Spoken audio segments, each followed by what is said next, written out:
हमेशा रखना, बोलो चाहे जो बोले, हिंदी से नाता रखना, है छोटी सी ये बात मगर ये याद हमेशा रखना, है भाषा मेरे मन की, भाषा तेरे मन की, हिंदी है अपनी बोल सुनो साथी सबकी हम जोड़ी। धन्यवाद।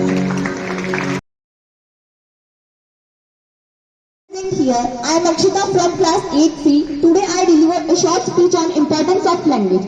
Language is the most powerful, convenient and permanent means and form of communication. The English language is a great boon in such situations. It serves as a common language and helps everyone to communicate. It is a language that is used in higher studies or research. But Hindi language is also very important for us. The language is written in Devanagari script as one of the two official languages of the Republic of India by the Constituent Assembly of India. And it is also an official language of our country. Hindi हमारे गर्व और स्वाभिमान की भाषा है। हिंदी ने हमें विश्व में एक नई पहचान दिलाई है। भारत में हर वर्ष 16 सितंबर को हिंदी दिवस मनाया जाता है। हिंदी विश्व में बोली जाने वाली प्रमुख भाषाओं में से एक है। विश्व में प्राचीन, समृद्ध और सरल भाषा होने के साथ साथ हिंदी हमारी राष्ट्रभाषा भी है। आप सभी को हिंदी दिवस की हार्दिक शुभकामनाएं। धन्यवाद। इसमें है और मैं तो हिंदी माँ बजाया हूँ, इंग्लिश में है और मैं तो हिंदी माँ बजाया हूँ। जमाने भर की पहुँचे अपने साथ लाया हूँ, जमाने भर की पहुँचे अपने साथ लाया हूँ। मुझे दुगनी मोहब्बत से सुनो इंग्लिश समाया है, मुझे दुगनी मोहब्बत से सुनो इंग्लिश समावा लो। मैं अपनी माँ का बेटा हूँ, घर मौसी के आया हूँ। मैं अपनी माँ का बेटा हूँ, घर मौसी के आया हूँ। नमस्कार। आदरणीय प्रधानाचार्य महोदय, समस्त शिक्षकगण और प्यारे विद्यार्थियों, सबसे पहले आप सभी को हिंदी दिवस की हार्दिक शुभकामनाएं। जैसा कि आप सभी जानते हैं, आज हम लोग यहाँ पर हिंदी दिवस मना रहे हैं, तो इस अवसर पर आपको हिंदी के बारे में कुछ सामान्य जानकारी प्रदान करता हूँ। सबसे पहले तो हिंदी शब्द की उत्पत्ति की बात करें तो जैसे कि अभी बच्चे ने जो सामान्य ज्ञान के प्रश्न पूछे थे, उनमें भी एक प्रश्न पूछा था कि हिंदी शब्द किस भाषा का है।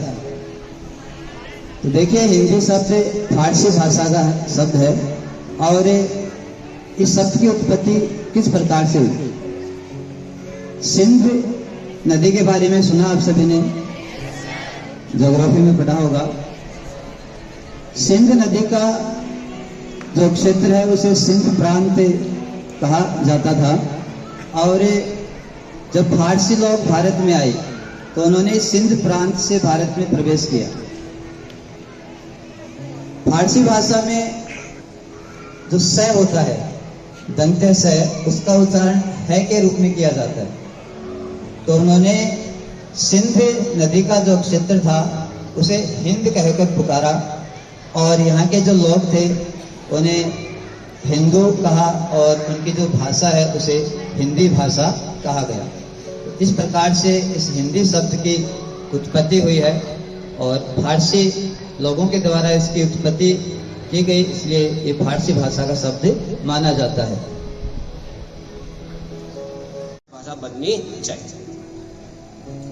आज के समय में अगर मैं आप लोगों को कहूं तो हिंदी के जितने भी शिक्षक यहाँ पर मौजूद हैं वो आपकी हिंदी भाषा को लेकर बहुत ज्यादा चिंतित हैं। न आप अच्छे से लिख पा रहे हैं, न आप अच्छे से बोल पा रहे हैं। आपका लेखन हिंदी में इतना बिगड़ रहा है जिसको सोचकर हमें दुख होता है। क्या केवल एक शिक्षक के प्रयास से ही आप हिंदी सीखेंगे? क्या आपको हिंदी सीखना, आपको जरूरत नहीं है इसकी? क्या आप खुद नहीं सीखना चाहते? क्या हमारे कहने पर ही आप हिंदी की किताबें पढ़ेंगे? क्या आपका खुद का मन नहीं कहता कि मैं ये काव्य पढूं, ये रचना पढूं, ये गीत पढूं, ये संगीत पढूं, या ये जो भी लेखकों ने जो लेखन लिखा है उसे पढूं? क्या आप नहीं जानना चाहेंगे कि हिंदुस्तान में रहने वाले जितने भी गीतकार, कवि हुए हैं, क्या उनके रचनाओं को आप नहीं संभाल पाएंगे, नहीं पढ़ना चाहेंगे, नहीं गुनगुनाना चाहेंगे?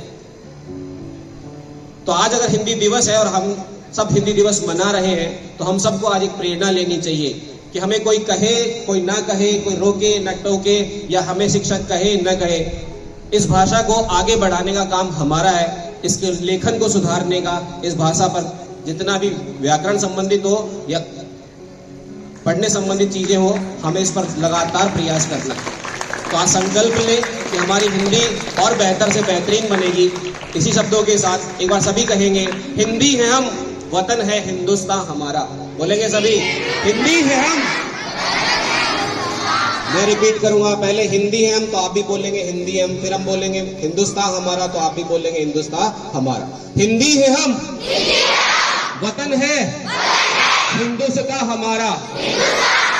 हिंदी है हम, वतन है हिंदुस्तान हमारा। धन्यवाद दोस्तों।